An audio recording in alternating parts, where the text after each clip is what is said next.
Kita mulai dengan Quran surah kedua Al-Baqarah ayat 184. Ya, paling kiri sebelah atas di mushaf.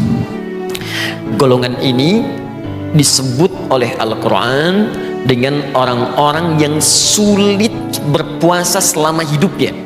Ya, wa 'alal ladzina yutiqunahu fidyatun ta'amu miskin.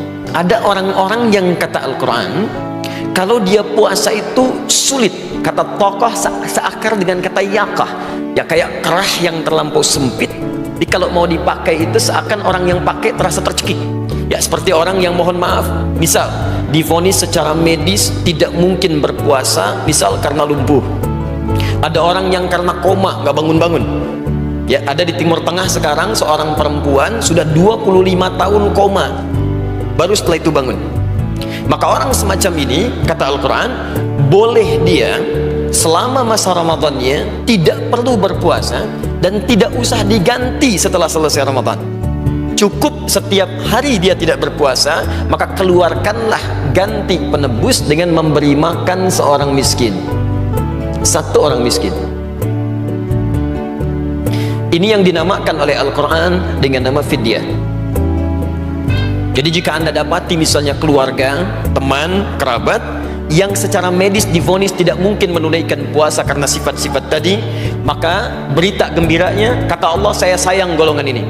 Dia harus mendapatkan pahala juga.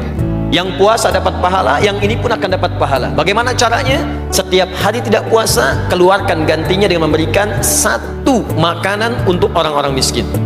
Nah sekarang pertanyaannya, berapa takaran fidyah yang dikeluarkan untuk satu orang miskin ini? Bagaimana bentuk yang diberikannya? Maka kata para ulama, yang pertama, fidyah yang diberikan untuk satu orang miskin ini kadarnya adalah 3 kali makan dalam sehari. Ya kadar normal. Anda akan makan sehari 3 kali ya? Ya normalnya siang, sebelumnya pagi, kemudian malam. Maka yang kita berikan pada satu orang ini, awas hati-hati, ada sementara yang tidak memahami, bayangannya berikan satu orang miskin satu makanan saja. Kata para ulama bukan begitu caranya. Jadi 3 kali makan berikan pada satu orang. 3 kali makan ini yang kedua, porsinya disesuaikan dengan kadar makan Anda dalam keseharian. Misal ada yang sehari makan 3 kali dihitung 50.000 misalnya, maka berikanlah senilai 50.000 ini kepada satu orang miskin dalam bentuk makanan.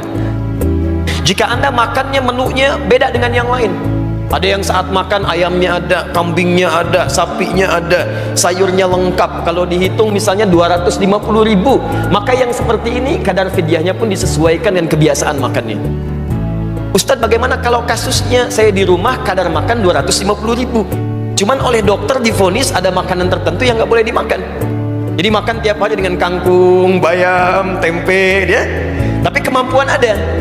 Nah, maka kata para ulama, yang dilihat bukan apa yang dimakannya, tapi kadar kewajaran yang berlaku di keluarganya. Paham sampai sini?